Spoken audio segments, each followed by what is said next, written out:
Bijouterie Panso vidy volamena, mivarotra sy manamboatra firavaka volafotsy sy volamena. Tiara manolotra anao ny logité. La saveur ultime des fruits. Le CNAM Madagascar vous offre une possibilité d'acquérir un diplôme international qui vous ouvre les portes dans le monde. Faites partie des plus grands et visez plus haut. Apprendre au CNAM change votre vie. CNAM manolotra anao.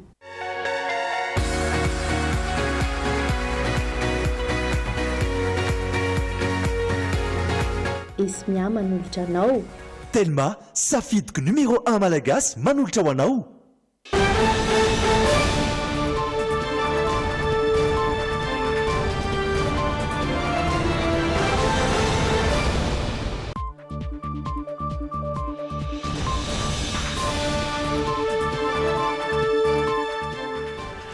Miaraba tompoko ary tonga soa indray ato anatin'ny fotoanan'ny fampalaram-baovao amin'izao takariva ny talata faraky ambin'ny folo ny volana febroary izao.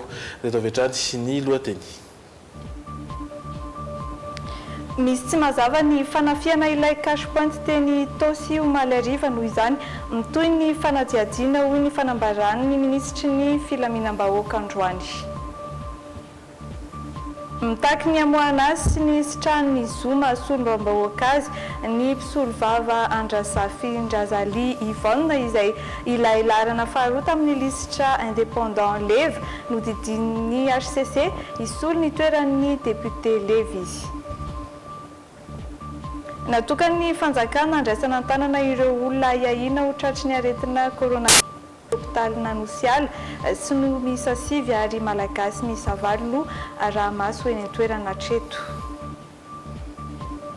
Natsahatra aritsiana sy natoy nintsony ilay resaka tandra nataona pikabary tanatina fangataham-bady araky ny didina voakan'ny fitsarana androany.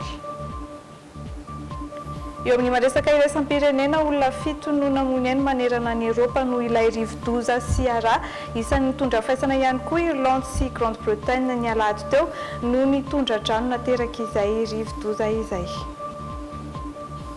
Asiana mpanajana ary sika natokantrano anaraka ny logité hatramin'ny farany. Ao anatin'ny tapany faharoa isika dia misy ny zanam-pandarana izay nomana manokana ho an'ity andro talata ity. Asiana araka izany ianao tsy saraka aminay hatramin'ny fiafaran'ny logité tokoa. Fa avy hatrany dia andao ary hijery ireo azo vaovao izay nomanana ho an'ity takariva ity anko.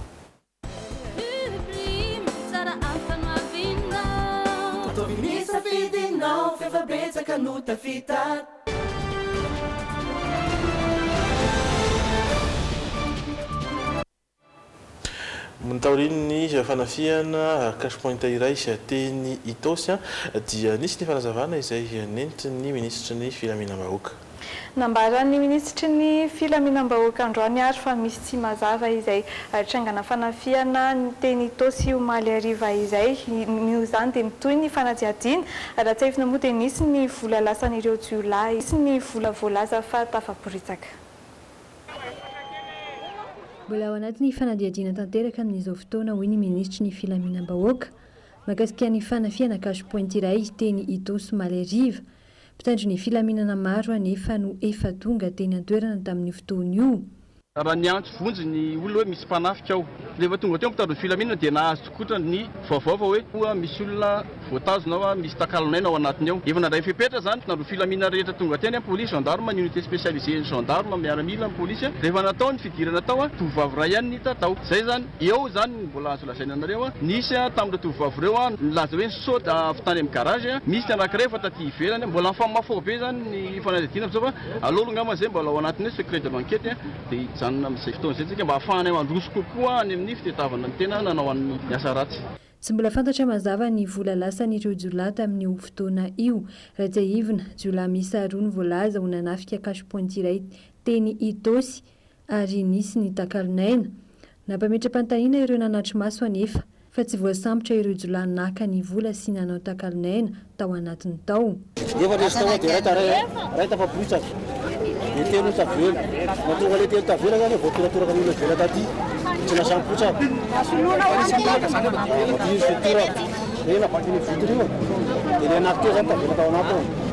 vao zao kosa no hitrangana fanafiana ireny cache-point ireny efa mihitatra any amin'ny faritra izany toy ny tao ambositra ny sabotsy lasa teo. Ny volana janoary lasa teo ihany koa izay nafatesana tompona cache-point iray alasan'izy ireo tamin'izany ny vola teny aminy izay mitetina 10 tapitrisa ariary. Lavavao mikasika ny fiainam-pirenena indray aloha no terevantsika.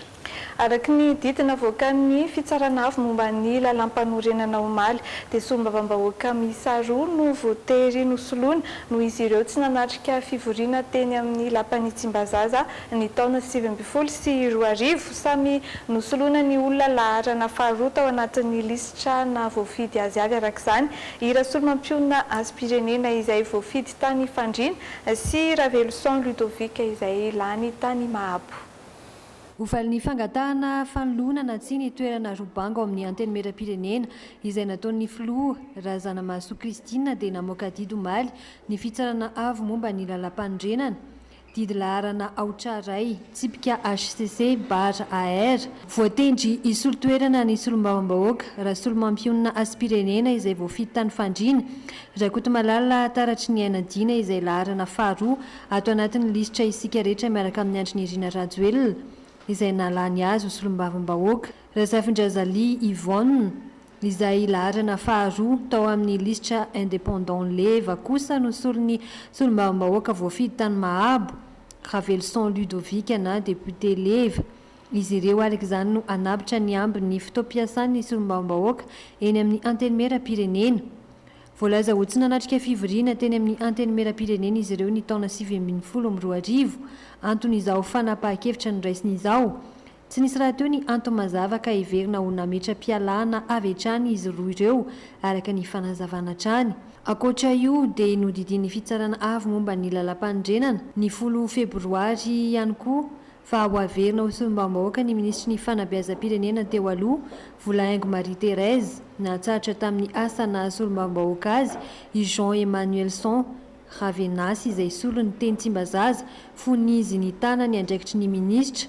Feno izany izao ny toerana sy nisan'ireo solombavam-bahoaka eny Tsimbazaza amin'ny fivorim-be ara-potoana voalohany ny fiandohan'ny volana May ho avy izao. Fa ray andro mialohan'ny namohan'ny fitsarana avo momba ny lalam-pandrenana didy izay solombavam-bahoaka any Ramatoa Razafindrazalia Yvonne izay vadiny Raveloson Ludovic izay isolo toerana ny vadiny zany dia nosamborony zandary tany antranony ny tenany. Arak'izany dia takin'ny mpisolo vavazy ny isitrahany izo mahasolombavam-bahoaka azy hatramin'izao nefa dia mbola tanana eny fiadanana izy araky ny fanampanazavana hoentiny Andry Lalain'Andriamasy sy Rivinirina Tekaleo. Ny alatolakandro lasa teo no samborony zandary tany antranony ka nentina teny fiadanana Ramatoa Razafindrazalia Yvonne. Nampitso nefa izany hoe ny alatsinainy 10 febroary no voaka ny fitsarana avy momba lalam-pandrenana fa lasolombavam-bahoaka ny Mahabo izy. Nasolo Ludovic Adrien Raveloson na leva izay voroa tamin'ny fandrarana tsy ara-dalàna momba ny azo amin'ny malitra faharoa azy tao amin'ny indépendant leva. Tokony havisitraka ny zo mahasolombavam-bahoaka azy Ramatoa Yvonne Razafindrazalia raha araka ny fanamarena sy ny fitakiany mpisolo vava azy. Rehefa nivoaka ity are numéro 1 HCC ART tamin'ny Mali ity dia efa navoaka tany amin'ny aino aman-jery rehetra. Araka izany manan-kery avy hatrany. Ny zavatra mitranga nefa dia izao ny alahady 9 febroary teo dia nisamborony zareo gendarmerie avy any fiadanana Ramatoa Yvonne Razafindrazalia. Izy anefa no voalaza ato anatin'ity are ity fa solombavam-bahoaka vaovao indray. Amin'izao tsika miteny izao dia mbola voatazona eny amin'ny gendarmerie ny fiadanana Ramatoa izay azo lazaina efa azo kontsoina hoe solombavam-bahoaka. Niezaka izahay mpisolo vavany nanatitra n'ity antota taratasy ity teny izay taratasy nalainay tany amin'ny filohan'ny antenimieram-pirenena. Nanatitra n'ity teny izahay ary nangataka ny hoe efa mba mizaka ny zo nalay sata mahasolombavam-bahoaka azy Ramatoa Yvonne Razafintrazali. Hatreto anefa dia mbola tsy nahitambokana izay fitakiana fanajana lalàna avy aty aminay mpisolo vava izay. Tsy fantatra mpisolo vava azy akory ny antony samborana ny Yvonne Razafintrazali sy mivesatra ny fanenjena azy satria tsy navita eloko be vava sy tsy tratra-mbody omby izy raha araka ny fanazavana mpisolo vava hatrany. Raha ny fahitana iny ato tantaratasina dia hatramin'ny alahady alina izahay nefa constitué hiaro azy fa tsy nampisehonay tao hoe misy ny tiany mandadare na avertuana zao no antony nanamborana azy fa rehefa niezaka izahay namaky ny fanadihadinana tao dia ny tsy fahitana ny député leva no tena ifotoran'le fanontaniana indrindrandrindra ny fiahiahina ho nanao kolikoly tamin'ny famoahana didim-pitsarana anankiray tany Toliara. Fa hatreto ny olona rovako dia tsy misy didy fampisamborana azy, tsy misy antony hafa fa dia izao izy tazomina valiteny azonay moa dia hoe noho ny antony famotorana intelo izy zay natao famotorana. Takempisolo vava azy ny amoahana ny Yvonne Razafintrazali sy ny isitrahany ny zo masomba mavoaka azy ahafahany mandray ny asany isolo vava mivoaka ny fidy azy tany amin'ny distrika Mahabo. Mbola rahampitsarana hatrany nivoaka ny didiny mikasika ny fitoriana orinasa iray any Fleury Rakoto Malala. Voaheloka higatra 5 taona sazy miatra miampy didy fampisamborana izy maro ny vesatra ny ampangana azy isan'izany ny soloky tamina orinasa iray eo ihany koa ny sandoka andraikitra maro fony Fleury Rakoto Malala teto Madagasikara. Taoriany famoahana didim-pisamborana any Fleury Rakoto Malala enin'andro lasa izay dia nivoaka ny didy mikasika ny rarany ampangana orinasa iray azy. Voaheloka higadra 5 taona an-tranomaizina sazy miatra miampy didy fampisamborana i Fleury Rakoto Malala araka ny didy nivoaka androany ambaran'ny orinasa izay nitory ho ny soloky azy ireo izy.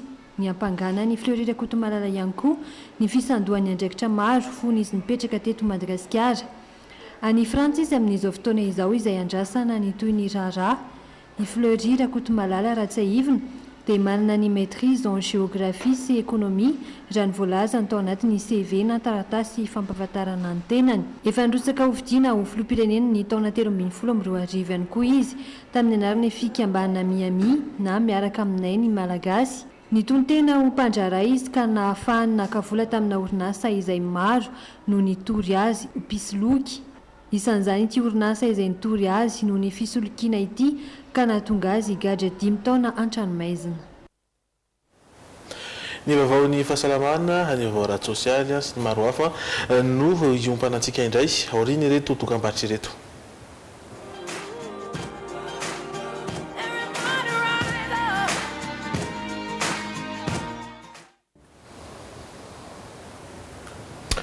Ary mitoy ny le JT izay ny vaovaony araka ny fanamboarana taminao teo dia nohizantsika izany ireo karazana vaovao ara-tsosialy sy ara-pahasalamana. 5 mialohany izay dia ity misy filazana olona very ilazana mantsy izay nahita any fifalian-dravaka antsoina hoe ravaka 5 taona mirefy 2 metatra sy 10 izay niala tao an-trano ny Benjitosy ny zoma 7 febroary lasa teo tamin'ny 6 ora maraina nanao zipo miloko marron sy akanjo ba ary arak'izany dia asain'izy ireo hiantso ny laharan-tarby 034 380 82 na ny 034 53 217 23 raha toka misy ny vaovao izay azo na fantatra momba ny fifalian-dravaka na ravaka mariana mantsy fa tsy disalama saina izy io araka ireo araka ny fanambarana ireo fianakaviany. Vaovao ny fahasalamana amin'izay ary sinoa miisa 5 ary malagasy 7 no araimaso eny amin'ny hôpitaly nanosiala amin'izao fotoana izao. Ny hôpital Nanosy-Ala izay toerana natokany fanjakana andraisana an-tanana ireo olona ahahina ho tratry ny aretina coronavirus. Hatreto nefa dia tsy mbola ahitana izay areti-mandoza izay eto Madagasikara raha nambaran'ny Prime Ministre Androany. Ankoatra io dia nilaza ihany koa ny lehiben'ny gouvernemanta fa efa atokana amina toerana mihiboka mandritra ny 14 andro avokoa ireo mpandeha rehetra tonga eny Ivato ka ahahina. Ankoatra izay dia nandray fepetra vaovao ihany koa manomboka androany ny aviation civile de Madagascar mitondra ny fanampanazavany Sonia Andrenirina sy Stéphane Rakotomalala. Araka ny fampitam-baovao avy ao anivon'ny page Facebook ny DGFS na ny Direction Générale de Fourniture des Soins eo anivon'ny Ministera ny Fahasalamam-bahoaka dia sy no miisa sivy ary malagasy valo no aray maso eny amin'ny hôpital Nanosy-Ala amin'izao fotoana izao. Ahina ho mitondra ny tsy mikaretina coronavirus izy ireo. Roa amin'izy ireo no fantatra fa nisy ny fambarana aretina ary ny iray dia efa voamarina fa tsy aretina coronavirus no mahazo azy. Mitoy ny fitsaboana sy ny fandraisana an-tanana azy ireo eny amin'ny hôpital Nanosy-Ala izay toerana natokany fanjakana andraisana an-tanana ireo olona ahahina ho tratrany tsy mikaretina coronavirus. Hatreto noho izany tsy mbola tafiditra eto amintsika ity areti-mandoza ity, nanamafy izany ihany koa androany ny Prime Ministre. Ny olona izay nanapa-kevitra fa ho tonga eto amintsika izay entiny reto compagnie aérienne reto dia tsy maintsy apetraka atsika en quarantaine, izany hoe tsy maintsy asitaka atsika aloha mandritra ny 10 andro. Ka raha ohatra ka misy olona asitaka mandritra ny 10 andro dia voalaza ao anatin'ny rindran-damina zany fa tsisy tokony zavatra mahataitra mahakasika an'izay. Ny zavatra faharoa resantsika dia ny hoe mbola tsy misy arakan'izay fanambarana izay natao ny olona mitondra na valina aretina na mitondra ny tsy mikaretina coronavirus moa filazantsika azy eto amintsika hatramin'izao. Fa tsika dia mbola mandray an-tanana ary indrindra mandray nandraikitra tsika ny amin'ny fisoroana. Ary izay no antony natonga antsika maka ireny fanapahan-kevitra ireny. Marina fa ankoatra ny fametrahana amina toerana mihiboka mandritra ny 14 andro ireo mpandeha tonga eny Ivato ka ahahina namoaka noty mandrara-tanteraka ny hitondrany ireo kompani mpitaterana nabakabaka miasa eto Madagasikara mpandeha avy any Chine ny aviation civile de Madagascar. Voarara tahaka izay koa ireo mpandeha avy ao Macao, Taiwan ary Hong Kong. Fa mampanahy ny OMS na ny vondrona iraisam-pirenena momba fahasalamana ny momba ilay Britanika izay tsy tany Chine akory nefa mitondra ny tsy mikaretina coronavirus. Voalaza fa efa namindra ilay tsy mikaretina tamina olona maromaro Britanika io noho izany vao mainka mafisina ny fanokana monina ireo ahina na voamarina fa mitondra izay coronavirus izay. Izy kosa amin'ny alakamisy ho avy izao ny fivoriana vonjy-taitra izay iarahan'ireo ministra européenne amisana ny fahasalamana andinian'izy ireo ny fepetra hoety mandrindra ny ady amin'ny coronavirus. Le bilan de l'épidémie du nouveau coronavirus a franchi. Efa mihoatra ny arivo izao ny olona matin'ny coronavirus any Chine ankoatra ny Macao sy Hong Kong. Tao anatin'ny 420 ora 7 ny olona namony aino ny tompon'andraikitra ara-pahasalamana ary io no taremarika ambony indrindra hoarina amin'ny isan'andro. Ivelan'ny Chine mihoatra ny 700 ny olona voamarina fa nifindran'ny ilay coronavirus amina firenena mananika ny 30. Isan'ny tranga miteraka ayaho ny vondrona iran-tany misana ny fahasalamana kosa ny momba ilay Britanika izay fantatra fa tsy nanitsaka ny Chine akory nefa nifindran'ny ilay tsy mikaretina hafa ary lasa namindra tamina olona tsy latsaky ny 5 tany Frantsa, 5 tany Grande-Bretagne ary iray tany Majorque mialohan'ny nanaovana fitiliana tany Grande-Bretagne. Ces derniers jours, nous avons vu des cas inquiétants de transmission de anatin'ny andro vitsy izay mampiahy ny findran'ilay tsy mikaretina amina olona tsy tany Chine. Ilay tanga tsikelikely ohatry ireny no miomby avy eo ka mampahentitra amin'ny fanokana monina. Mais pour l'instant, ce n'est qu'une étincelle. Notre objectif reste le confinement.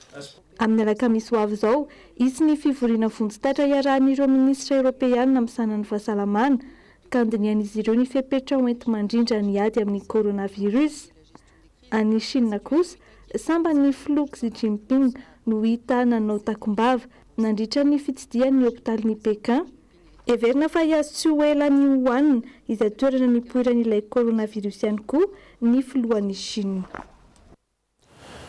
anisan'ny fipetrahana raisiny Madagasikara tokoa ny tsy fandraisana ihany koa ny teratany mpampiondana na koa mpandeha amina zotram-piaramanidina izay mety avy any Chine na koa ny azo any Chine. Fipetrahana raisiny izy ireo izany ny tsy fampiakarana ireo mpandeha ireo any amin'ny zotram-piaramanidina any izany. Arak'izany dia everina fa tokony ho jerena ihany koa ny amin'ireo firenena izay misy na koa nahitana trangana coronavirus tokony andraisana izay fepetra izay ihany koa. Fa lafim-baovao momba ny fahasalamana ihany no an'izantsika ny fotoana fa mbaramaro no tsy tokony hotsontsoniavin'ny vehivavy ho fitonjovana ny fahasalamany. Saika ny 70 isanjaton'ny ireo fambary ireo no mitarika aretina sarotra sitrana sy mitondra amin'ny fahafatesana ny fahafantarana amin'ny aloha ny toe-batana sy ny toe-pahasalamana no nambarany mpitsabo fa vahaolana voalohany hoentina misoroka izany amin'izao andro mandreran-tany ho an'ny marary izao dia misy ny fampahafantarana ireo karazana sorotra aretina tokony hojerena akaiky ho an'ny vehivavy araka ity fanatsiadiana hoentina irindra tahiry sy anjara kotonorainy ity. Morandaira ny aretina mamely ny taova rehetra ao anatin'ny vehivavy amin'izao fotoana noho ny rotorotom-piainana sy andraikitra tsy maintsy zanany. Efa nisy ny fikarohana ara-tsiantifika nanamarina izany ireo mpitsabo. Fambara efatra isan'ny miteraka ny homamiada ny tranonjaza, ny aretin'ny fitaovam-pananahana, ny homamiada ny nono, ny aretin'ny fo no tokony hojerena. Hatreto anefa raha ny fanadihadiana ireo vehivavy atrika fiterana ihany aloha no mbola manaraka akaiky izay toe-pahasalamany izay. Ny règle douloureuse izay somary tsintsony avintsika nefany taratry ny tsy fahasalamany vatana vehivavy anankiray ary mitarika zavatra tena sarotra raha ohatra ka tazominao ihany reny ka tsy voatsabo. Faharoa manaraka an'izay ny douleur rehefa manao firaisana ranofo ny vehivavy. Any anaty any zany marary rehefa manao firaisana ranofo sy ny faharariny any amin'ny andilana sy ny any amin'ny valana any rehefa vizana manasa lamba na miondrikondroka ela taratry ny tsy fahasalamana any anaty any reny izay ilana fijerena amin'ny échographie ny ao anaty ao fijerena analyse na pipi fijerena analyse na ra ihany koa zany. Natokany fiangonana katolika romana ho andro eran-tany ho an'ireo marary ny datiny 12 febroary. Isan'ireo mandray anjara mavitrika ao anatin'izany ity tobim-pahasalamana iray eto an-drenivohitra ity. Izy ireo izay manome ivana manokana ny vehivavy satria amin'izao fotoana dia saika tratra amin'ireo aretina ireo ny ankamaroany ireo reny tanora. Nanomboka andro any hatramin'ny 12 martsa izao dia mahay mampona avokoa ireo fitiliana sy fisaham-pahasalamana ho an'ny vehivavy. Fijerena ny consultation voalohany. Consultation dia gratuit ary ny analyse vitsivitsy toy ny fijerena ny ra, analyse ny ra, ny analyse ny pipi ary ny échographie zay jerena ny taovam-pananan'ny vehivavy sy ny nono ary koa ny ECG dia atao gratuit daholo zany. Ary tsara marina fa amin'ity hetsika ty dia nataony fiaraha-miasa amin'ny spesialista manokana mikasika ny vehivavy. Ka ireo zany atao mba atsaratsara kokoa ny azotsika kokoa ny fahasalamana zany sy ny fitsaboana. Mandidina ny 3 alina sy 2 hetsy ny fandaniana tsy maintsy atao raha toa ka hanao fitiliana. Ireo voalaza ireo fandaniana izay tsy ho takatry ny ankamaroan-drem-pianakaviana raha ny zava-misy iainana amin'izao fotoana hoy ireo mpitsabo. Izy ireo izay efa mampiatra ny fitsaboana ivelan'ny fanafody tahaka ny fanomezana torohevitra momba ny fomba fiainana andavanandro, ny fisakafoanana ary indrindra ny fanaovana fanatanjahantena mifanaraka amin'ny toe-batana sy ny toe-pahasalaman'ny marary. Fa mbola daty mariana sy no mariana mihitsy moa zany sy ny androany 12 febroary satria 5 taona katroka androany no namonoana ny kolonely Richard Ratsimandrava. Efapolo taona aty aoriana mbola baraingo ary mijanona mistera ny namonona ny colonel Richard Ratsimandrava. Tsy fantatra ihany koa hatramin'izao ireo navandoza nisy androany ny mari-pahatsiarovana azy teny Ambohijatovo ambony tamin'ny alalan'ny fanompom-pivavahana iraisam-pinoana ary isan'ireo nanatrika izany teny an-toerana sy mitatitra amintsika ny vaovao Sonia Andrenirina sy Stéphane Rakotomalala. Talata tahaka izao ny 12 febroary 2017 tokony tamin'ny 7 ora alina no nisy ny tifitra vararaka ny fiara 404 berline miloko mainty nitondra ny colonel Richard Ratsimandrava filoham-panjakana raha hamonjy fodiana teny Anjoy. Lavo vokatra izay tifitra nahazo azy izay izy. Mady voatifitra niaraka taminy nandritra ihany koa ireo zandarola mpiambina azy. Raha iverenana fohy ny tantara dia 9 andro monja taoriana nanolorany Jeneraly Ramanantsoa ny fahefana feno azy hitondra ny tany sy ny fanjakana ho filoham-panjakana no nahafaty ny colonel Richard Ratsimandrava. Feno 17 taona katroka androany namonoana ny colonel Richard Ratsimandrava. 17 taona aty aoriana mbola baraingo ary mijanona ho mistera ny namonoana azy. Tsy fantatra ihany koa hatramin'izao ireo nahavandoza. Ny fanadihadiana zany aloha zaho tena tsy malala. Zavatra tsy azo pitapitahana ozy ny tolo za tamin'izany fotoana zany mbola kely tsy miaramila fa classe de 4e tamin'izany tsy haiko tena tsy haiko zany nitoy an'le enquête sy ny sisa fa ny zany ny zava-dehibe fotsiny ao anahako zay sorokan'Andriamanitra hoe voalohany aloha mipetraka amin'ny sehatra saza azy ny idolako tompoko lahy Ratsimandrava. Tsy vitan'le toby ihany no mitondra ny anarany fa misy an'izao fahatsiarovana zay atao zao zay atrehana filohan'ny repoblika sy tena filohan'ny repoblika lehibe ny androm-panjakana zay tsy nisy hatramin'izay zany iarahan'ny polisy zay polisy zay tamin'izany fotoana zany lasa nisy mandrangitra adina polisy gendarme polisy filohalanda tamin'izany raha jerevanareo ny tantara fa ny polisy zao miaraka eto daholo ny tafika miaraka fa tsy gendarme rehetra zay nisorako an'Andriamanitra hoe mahery fon'ny firenena marina tompoko lahy Ratsimandrava tsarovana marina ireo rehetra zay namonina eny ho an'ny tandrasana fa tsy verivery fotsiny azy ny zava-dehibe amiko indrindra. Toy ny isa taona dia nomarihina tamin'ny alalan'ny fanompom-pivavahana iraisam-pinoana ny mari-pahatsiarovana namonoana ny colonel Richard Ratsimandrava tety Ambohijatovo ambony. Notsahivina manokana nandritra izany ihany koa ireo mpitandro filaminana rehetra lavo am-perinasa nandritra ny taona 2024. Ny lesona izay tsoatsika anatin'ny zao rehetrarehetra zao dia tsotra. Misy tsirim-panantenana betsaka ny avoaka malagasy. Ny mpitandro filaminana dia andriankina ny famerenantsika ny filaminana sy fandriam-pahalemana eto anivon'ny firenentsika araka izay voalaza n'Andriamatoa filohan'ny repoblika Andriamatoa Andry Rajoelina.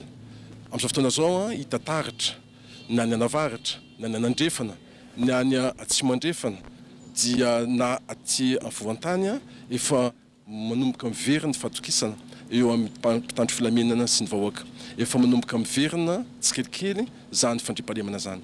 Ezaka iombonana zany ary ezaka tsy vitany androany ihany fa tsy maintsy ezaka zay tsy maintsy tohizantsika lalandava. Nofaranana tamin'ny fametrahana fehezam-boninkazo teto amin'ny tsangam-baton'ny colonel Richard Ratsimandrava ny mari-pahatsiarovana tamin'ity androany ity.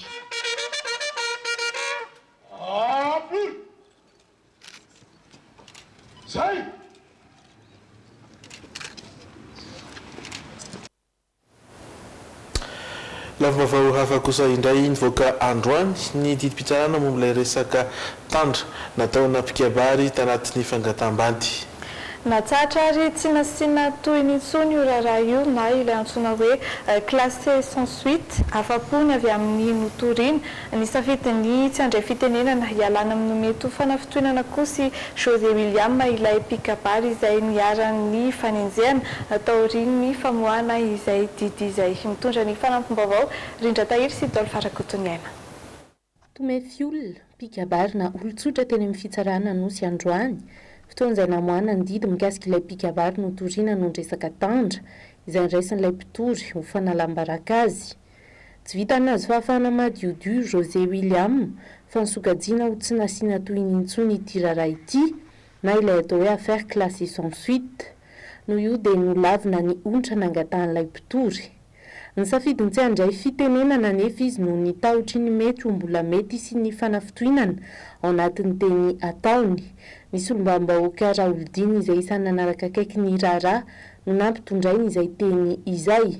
Ka letsona ho an'ny tsara ireny ireny le tsara zatra fanao mianatsina fanagarotam-pahefana reny.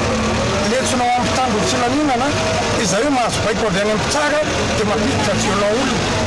Afaka mitory izay satria misy lalàna hoe rehefa afaka maditona classe 68 dia dénonciation calomnieuse satria aminay dia fitoriana fanalana baraka fanendrika andrenina fa zay tsy toky. Zay tsy hanendrika ninina fa nomena an'le mpitsara mpitory dia le obola malagasy manao hoe olombody zay tsy miady fa zay tofo mpamosavy ka izay tsy mpamosavy. Isana faly ireo izay nanotrina ny José William ny fanazavandreo mpitsara ny fanapa-kevitra niraisin'izy ireo. Nambara tao anatin'izay fa tsy nisy ny fanaratsiana nandritra ilay ahiteny mampiady rima nanonana ny teny hoe tandra. Afa-po tamin'ny didim-pitsarana avy amin'ny ity pikabary ity. Manohitra amin'izay aky satria ny eo amin'ny malagasy zany tandra izany dia olona manja ka ny tiana tenenina hoe ireo zavatra rehetra niraisana dia mety hikatra daholo ny rehetrarehetra orana ny fitsarana fa manomboka ny fotoanam-panjakana mamerina ny fitokisany tsikelikely ity tombokalo ity zany soratako voatao ity mena ho an'le mpitsara amoakan'io mena fa tsy mampigato ty fa mahafinaritra sotranao ry mpitsara aty tandra tena baolina fa nididina vokanao tsy toy ny cyclone. Ianao zao mpitsara aty tandra manja jedety satria nididina vokanao tena nety tsy tandra vatokoditra taminao ny managatra na mampiditra pikabary tanora violon makasitraka mpitsara marina tena izy fa afaka mikabary tsy mampiasa obolana no mantandra indray zany zao ny tanora sy ny akisy. Isan'ny dingana mampiseho ny famerenana tsikelikely miasa ny fitsarana ity didim-pitsarana nivoaka-androany ity izay nanehon'ireo mpitsara ny tsy fitanilany. Ankoatr'izay anefa dia olon-tsotra iray nanao fitarainana noho ny didim-pitsarana tsy ara-drazana tamin'ny taona 2024 ihany koa no fantatra fa nampanantsona omaly nanaovana fanadihadiana ahafantarana misimisy kokoa mikasika ny fitarainana nataony raha ny tatitra nataony solombaombahoaka. Iresaka vaovao afindray sika satria dia miezaka manadio ny tanàna ny fiadidinan'ny tanàna Antananarivo mbola lavitra nefa niezaka raha tsy ny toetsaina mihitsy no miova araka fanambarany Michou Ramarobandro izay mpanome torohevitra ao amin'ny Facebook. Ny tanim-pitiavana adio ary Michou Ramarobandro ka dia nirotsaka nanadio ireo lavakombarika tamin'ny rindrim-bato teny Ambozatovo rahantsika ny fanatiadiana. Izy no Michou JM Ramarobandro anarany entina amin'ny Facebook mpanorohevitra amin'ny fiainan-davanandro izy ino andro mily izany sy mangataka izany aminy. Tsy nanorohevitra rehefa izy no hitanay teto fa nanadio ireo lavakombarika tamin'ny rindrim-bato manamolo ny arabe miainga avy amin'ny hôtel Palisandra ka hatreny Ambozatovo.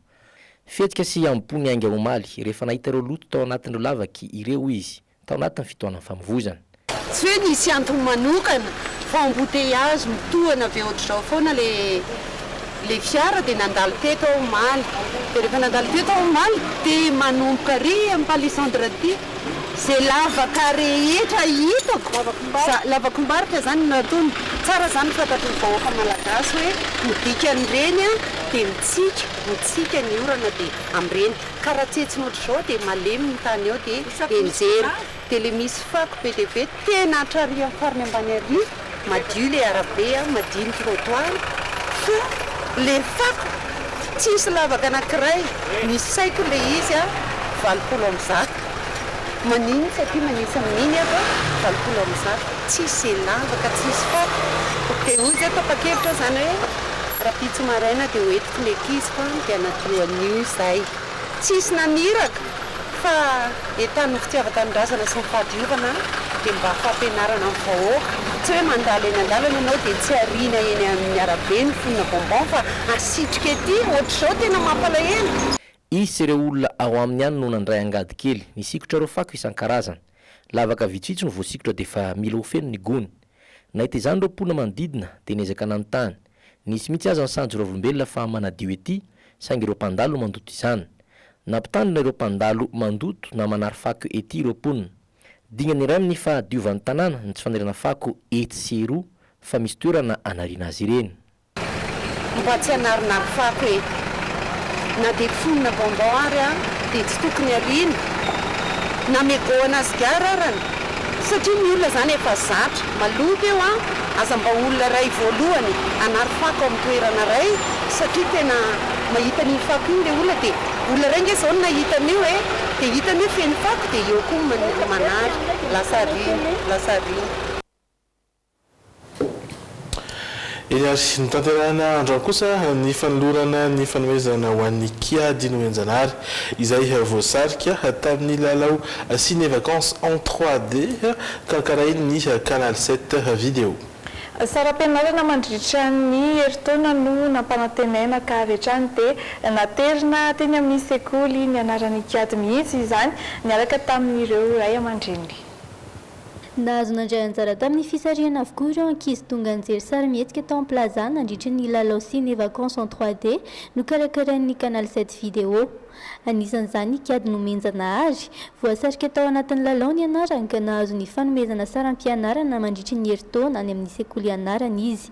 Androany no nanatontosaina ny fanaterana izany tany am-pianaran'ny kiady kely izay klasy MS na moyenne section. Falaraka izany ireo ray aman-dreniny ary nankasitraka tanteraka ny fanomezana. Faly satria manamaivana anay amin'le dépense-ny fampianarana ny kiady a tombontsoa anay koa moa zany satria tianay izy mianatra sy ohatr'izany dia tena faly koa zay mahafantatra hoe mba manome sady fahafinaretana fialam-boly ho an'ny olona ny plaza no manala fahasairanana koa amin'ny karazana kilalao ohatr'izany izay ataony zany amin'ny hoe fiantohana saram-pianarana mandritra ny herintaona zany efa betsaka izany ho anay ray aman-dreny a. Mpianatra manomboka primaire, secondaire ary kilasy famaranana no mahazo ny loka tamin'ny fisarihana mba ahafahana manampy azy ireo amin'ny fianarany. Isan'ny taona ny Canal 7 vidéo dia mikarakara hetsika toy izao hatrany mba hanomezana fahafahampo ireo rehetra tonga mijery horonan-tsary eny amin'ny plaza indrindra fa ireo ankizy. Tamin'ny taona lasa izao dia fitsidihana toerana ny ivelany no fanomezana natolotra ireo voasarika tamin'ny lalao fijerevana horonan-tsary tao amin'ny plaza. Tsy ny fahafinaretana maso fotsiny araka izany no tanjona fa mba hisy zavatra maso hafa ihany koa rehefa tonga mijery sarimihetsika eny amin'ny plaza. Fisarihana moa zany dia hoe ho an'ireo izay mpijery ny sarimihetsika teny amin'ny plaza ka izay voasarika ao zany a dia hoentohana ny saram-pianaran'ny ankizy. Manina moa ny ankizy satria ny ankizy aloha zany no tena tian'le hoe mijery sarimihetsika izany akory tsy midika hoe sarimihetsika ho an'ny ankizy ihany no eny amin'ny plaza fa misy na ho an'ny olon-dehibe ary fa ny safidianay manokana zany hoe natao an'izay saram-pianarana izay le izy a satria zava-dehibe amin'ny plaza mihitsy no hoe atafitan'ny ankizy amin'ny fianarana.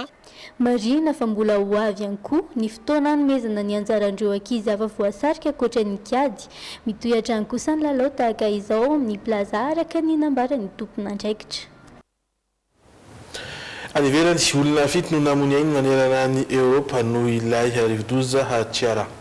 Mananika ny siviala sy roetsy kosa ny tokantrano tapa-kerinaratra tany amin'ny Repoblikan'ny Tchèque vokatra izay rivodoza izay ary isan'ny nitondra fiasana ihany koa ny tany Grande-Bretagne sy Irlande ny alahady teo no nitondra drano nateraky Tiara. Mahatratratra amin'ny 20 sy 200 kilometatra isan'ora ny tafio-drivotra nentiny Tiara tany amin'ny Cap Corse any ka voaterina katona avokoa ny sekoly sy ny seranantsambo no fonana ihany koa ny ankamaroan'ny sidina. Andanin'izay vao maika nampana no sarotra ny asan'ny mpamonjy voina ny famaizana tao Petra Corbac ka tsy nahafahana nampiasa ireo fiaramanidina mpamono afo. Talohan'ny Corse nandravarava tany amin'ny ilany avaratry Frantsa ilay rivodoza Tiara ka isan'ny natahorana ny tondra-drano. Mampanana mbola mahita olona eny amin'ny tora-pasika satria mety hisy fiotsahana tampoka. Tsy nahafaty olona ilay rivodoza tao Frantsa saingy betsaka ireo naratra sy nitondra takaitra no ny fianjeran'ny hazo sy ny tafitrano miongotra. Fito kosa no namony ainy manerana ny Eropa vokatry ny fandalovan'ny Tiara. Raha toka Isabina no anarana nomena azy tany Alemaina sy Poloina. Ho an'ny Repoblikan'ny Tchèque mananika ny 9 alina sy roetsy ny tokantrano tapakerinaratra vokatr'ilay rivo-doza. Isan'ny mitondra faisana ihany koa Irlande sy Grande-Bretagne ny alahady Dimanche, la tempête Ciara avait frappé la Grande-Bretagne et l'Irlande, dont plusieurs régions britanniques. Il est tombé l'équivalent d'un mois et demi de pluie en 24 heures. Nous avons encore été inondés 3 ans de mbola dibodranana izahay tsy naomby ny fepetra fisoroana napetraka fa 3 taona izay very fotsiny ny vola fa vao mainka aza ny aratsy ny toedrarà. Presque pire que la dernière fois. Misy 570 ny toerana mbola ina amin'ny tondra-drano ny fanambarany manam-pahefana Britanika tombanana amely ny ilan'ny avaratry Angleterre sy Ekosy kosa ny tafihodrivotra mahery arahana ora-panala.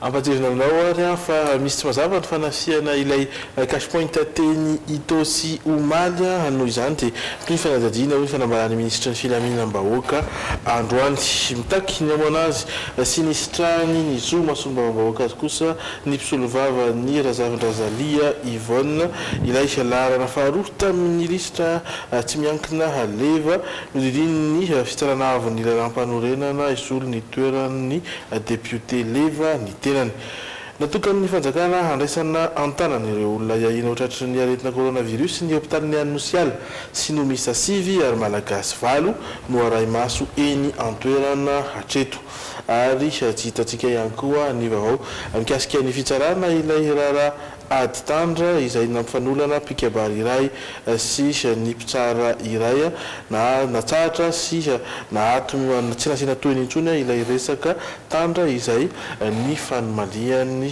rotonta ary tany ivelany kosa hitatsika teo fa olona 7 no namony ainy manerana ny Europa no ilay rivo-doza Ciara. Atsidika amintsika kosa ary zao ny endriky ny logité manaraka orin'ny dokam-barotra isan'ny zanam-pandarana hotantsika androany momba ny fahasalamana hitondra toromarika sy torohevitra vitsivitsy anampiana ireo maniry ny ala amin'ny fisotro-toka. Atin'akanjo hafakely ahitana GPS, caméra sy gadana noforonina manokana hoentina miaro amin'ny trangana fanolanana no hitantsika amin'ny insolite. Ary miendrika vaky teny ny hoy ianao nezahana no lalavinao tao ny teny misy tr. Hiato vetivety anatin'ny dokam-barotra alohantsika riverina eto indray ara hijery ireny zanam-pandarana ireny.